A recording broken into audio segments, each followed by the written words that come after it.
राजस्थान के बागोड़ा पहुंचे प्रधानमंत्री मोदी ने राजस्थान के लिए करोड़ों की सौगात दी और कई विकास परियोजनाओं का शिलान्यास उद्घाटन किया। इस दौरान पीएम मोदी ने हरी झंडी दिखाकर 3 ट्रेनों का शुभारंभ किया, जिसमें जोधपुर से दिल्ली कैंट के बीच वंदे भारत, बीकानेर से दिल्ली कैंट के बीच वंदे भारत ट्रेन और उदयपुर से चंडीगढ़ के बीच 22 डिब्बों की LHP ट्रेन शामिल है। ग्रेटर नोएडा में पीएम मोदी ने Uttar Pradesh international trade show का उद्घाटन किया। इस दौरान उनके साथ सीएम योगी आदित्यनाथ मौजूद रहे। पीएम मोदी ने ट्रेड शो को संबोधित करते हुए कहा कि दुनिया भर में हो रही उथल पुथल के बावजूद भारत की विकास दर आकर्षक है। भारत ने ऐसे ओपन प्लेटफॉर्म बनाए जो सबको साथ लेकर चलते हैं। आज देश का नागरिक स्वदेशी के साथ जुड़ रहा है। पीएम मोदी के कार्यक्रम के लिए वकीलों का एक दल बांसवाड़ा जा रहा था, जिसे पुलिस बांसवाड़ा से पहले उदयपुर में रोक चुकी है। वकीलों को हिरासत में लिया गया। इस दौरान वकीलों ने पुलिस कार्रवाई के विरोध में जमकर नारेबाजी की और सड़क पर लेट गए। राष्ट्रपति द्रौपदी मुर्मू वृंदावन के दौरे पर पहुंची, जहां उनकी पूरी टीम दिल्ली से एक विशेष ट्रेन से वृंदावन पहुंची। ट्रेन के 18 कोचों में से 12 कोच सिर्फ राष्ट्रपति, उनके परिवार और स्टाफ के लिए थे। स्टेशन पर राष्ट्रपति का स्वागत उत्तर प्रदेश सरकार के मंत्री चौधरी लक्ष्मी नारायण ने किया। वृंदावन में राष्ट्रपति ने बांके बिहारी के दर्शन किए। उस दौरान राष्ट्रपति के साथ उनका पूरा परिवार मौजूद रहा। बिहार विधानसभा चुनाव के लिए बीजेपी पूरी तैयारी में है। चुनाव को लेकर पार्टी ने बिहार, पश्चिम बंगाल और तमिलनाडु के लिए चुनाव प्रभारियों की नियुक्ति की घोषणा की है। केंद्रीय मंत्री धर्मेंद्र प्रधान को बिहार का चुनाव प्रभारी बनाया गया। धर्मेंद्र प्रधान के साथ सह प्रभारी के रूप में उत्तर प्रदेश के डिप्टी सीएम केशव प्रसाद मौर्य और गुजरात बीजेपी के पूर्व अध्यक्ष CR पाटिल को नियुक्त किया गया। लेह में कल हुए प्रदर्शन के दौरान हिंसा के बाद सुरक्षा व्यवस्था सख्त की गई। पूरे शहर में कर्फ्यू लगाया गया।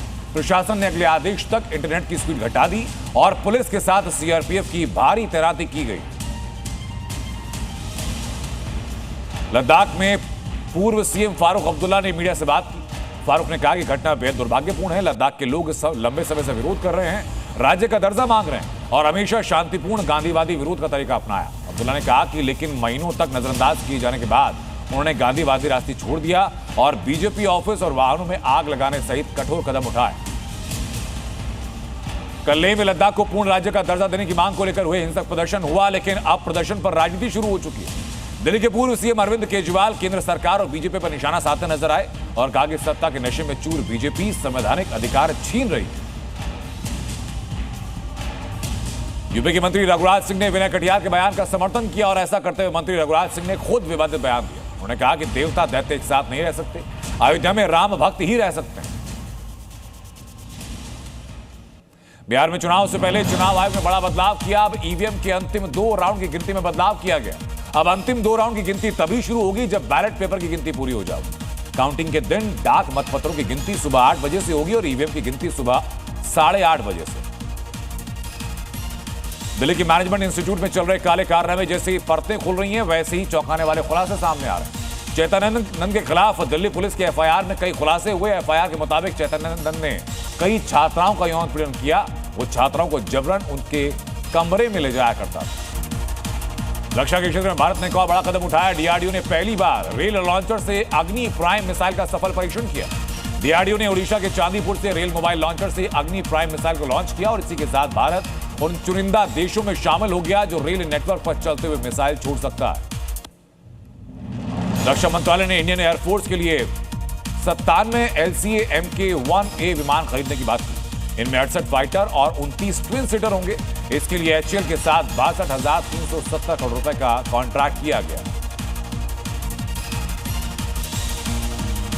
उधर जम्मू कश्मीर के अखनूर में गुज्जर बकरवाल समुदाय के लोगों ने विरोध प्रदर्शन करना शुरू किया। दरअसल एक बाबा ने समुदाय के लोगों की तुलना आतंकियों से की थी और लैंड जिहाद करने का आरोप लगाया था, जिसके विरोध में लोगों ने नारेबाजी की और आरोपियों के खिलाफ कार्रवाई की मांग की।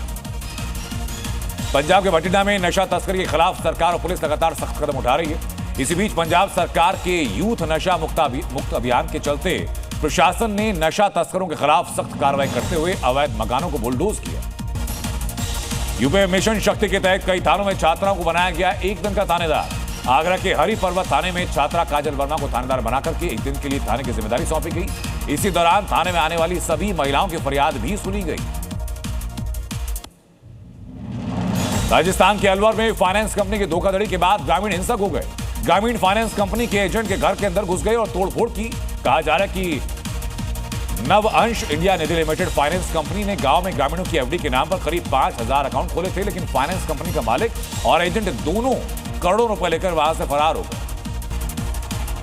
लखनऊ में पिछले 3 दिनों से तेंदुए की चहलकदमी जारी है, जिसकी वजह से गांव में दहशत का माहौल है। मामला साले नगर तिराहे से सामने आया, जहां पर तेंदुआ का मूवमेंट रिकॉर्ड किया गया। तेंदुए को ढूंढने के लिए वन विभाग की टीम ने पोस्टर लगाए, लेकिन अभी तक तेंदुआ पकड़ में नहीं आया। बहराइच में आदमखोर भेड़िए का आतंक जारी है। भेड़िया लगातार छोटे बच्चों को निशाना बना रहा है। ये कैसरगंज इलाके से एक मामला सामने आया, जहां एक बार फिर एक बच्चे की भेड़िए के हमले में मौत हुई।